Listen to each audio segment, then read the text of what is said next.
Please read us a story, old bear. We'll all gather round. Dear old bear, sit in your favorite chair. We'll sit all around dear old bear.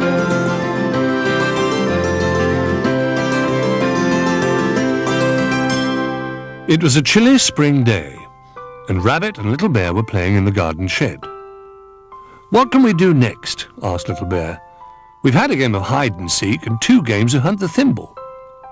"Let's throw things into flower pots," suggested Rabbit, finding a stack of pots that all fitted one inside the other. "You could find some things to throw in, Little Bear, and I'll put numbers on the sides of the pots with this chalk." "Why do we need numbers?" asked Little Bear. "We add up the numbers to see who wins," said Rabbit, writing a 1, 2, and 3 on the sides of the flower pots. Little Bear found a ball of string, 2 potatoes, and some clothes pegs. "These are all either too heavy or the wrong shape," said Little Bear. "Never mind," said Rabbit. "Just throw them anyway." Little Bear missed with the first clothes peg and one of the potatoes, but on his third go, the other potato landed in pot number 2. Then he threw 2 of his pegs in number 1, but although the ball of string tried to land in pot number 3, it was too big and bounced out again. "Well done," said Rabbit. "Your score is 2 and 2 ones. That's 2, 3, 4. But I think we need a bigger flower pot so the ball of string will fit in as well." "Look, there's one by the window," said Little Bear. Rabbit bounded over to the flower pot and with his chalk wrote a number 4 on the side. He was just about to move it when he peered inside and jumped back in surprise. "Come and look at this," he called to Little Bear. "What is it?" asked Little Bear.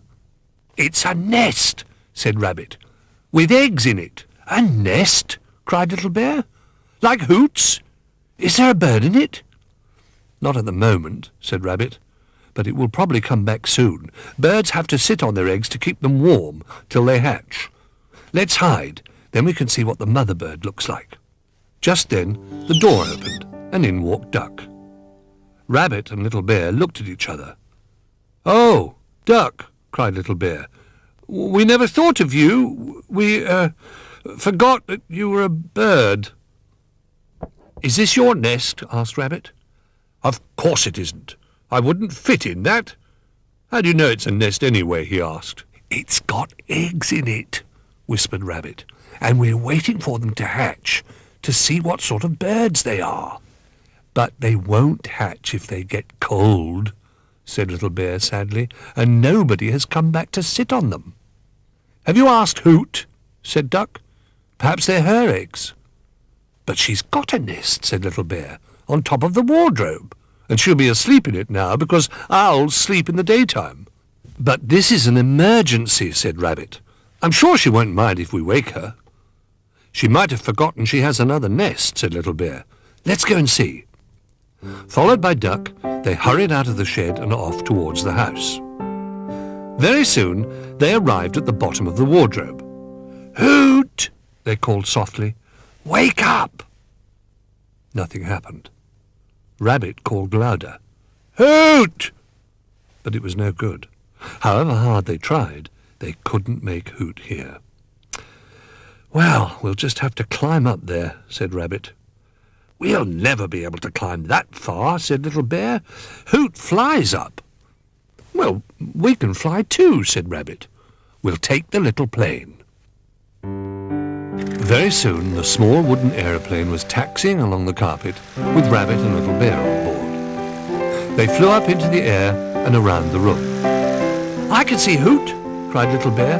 "She's still fast asleep. Land near her nest, Rabbit." Rabbit brought the plane down very carefully on top of the wardrobe. "Goodness!" gasped Hoot, staring at the plane. "What are you doing here?"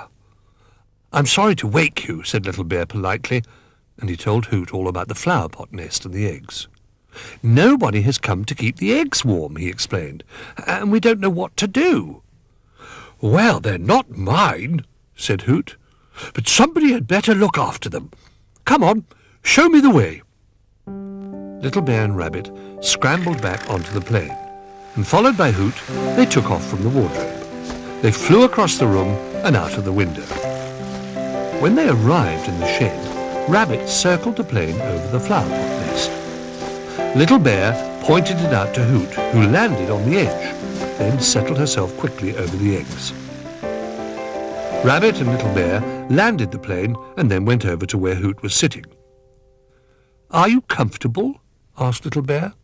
"Yes, thank you," said Hoot. "I won't need anything at all. Except a little food," she added, "if it isn't too much trouble." "We're just about to go in for our tea," said Rabbit. "We'll bring you something later." Oh, I don't want to miss them hatching," said Little Bear, rummaging in a box of odds and ends. At last he pulled out a little bell. "Here we are," he cried. "If the eggs hatch when we're not here, Hoot can ring this to let us know." "We wouldn't hear that from the house," said Rabbit. "But we could take the bell with us," said Little Bear, "and tie a piece of string to it for Hoot to pull."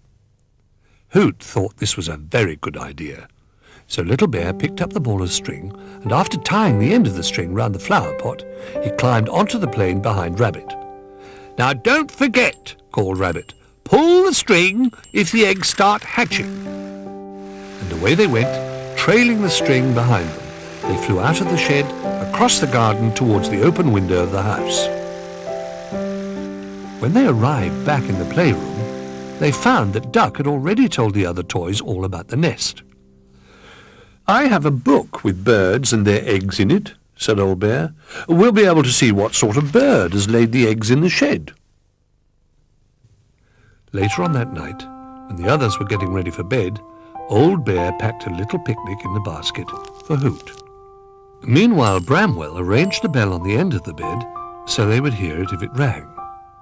Then he climbed into bed with the others and fell asleep.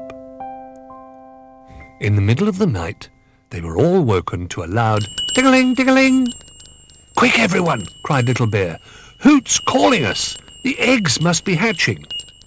The bell had only just stopped ringing when the toys arrived in the shed. "Have they all hatched?" cried Little Bear. "Not yet," said Hoot. "How many have hatched, then?" asked Duck. "None," said Hoot. "I was just ringing the bell to remind you that I usually eat about now." "What, again?" asked Little Bear. "It's hard work looking after eggs," said Hoot. "I suppose the eggs could take weeks to hatch," said Bramwell, imagining bells ringing every night. "Perhaps we ought to look in Old Bear's book and see what sort of eggs they are. It'll tell us how long we'll have to wait." "What colour are the eggs?" asked Old Bear. "White, I think," said Hoot. Little Bear went over to the nest. "Could you stand up a minute, Hoot? I'll have a look." Hoot hopped onto the edge of the flower pot, and Little Bear peered inside. "Oh dear," he said, trying not to laugh. "What is it?" asked Duck. "They're not ostrich eggs, are they? Ostriches would eat even more than Hoot, and they can't fly at all." "These can't fly either," said Little Bear, picking up an egg. "But they can bounce." And holding out the egg, he dropped it onto the floor. Everyone gasped. "They're ping-pong balls," cried Little Bear. "Not eggs at all." "You mean I have been sitting on a nest full of ping-pong balls?" cried Hoot. Said Old Bear thoughtfully. "I seem to remember tidying some up a while ago. I expect I put them in the flower pot." "How funny." "It isn't very funny," said Little Bear. "I was looking forward to seeing what the eggs hatched into." "But baby birds would have flown away as soon as they were big enough," said Old Bear, "and ping-pong balls won't." "And we'll have something that's just right for throwing in our flower pot game," said Rabbit. "Well, I shall be glad to get back to my own nice soft nest," said Hoot, stretching. "After a little midnight snack," she added. "Trying to hatch ping-pong balls has made me even more hungry than usual."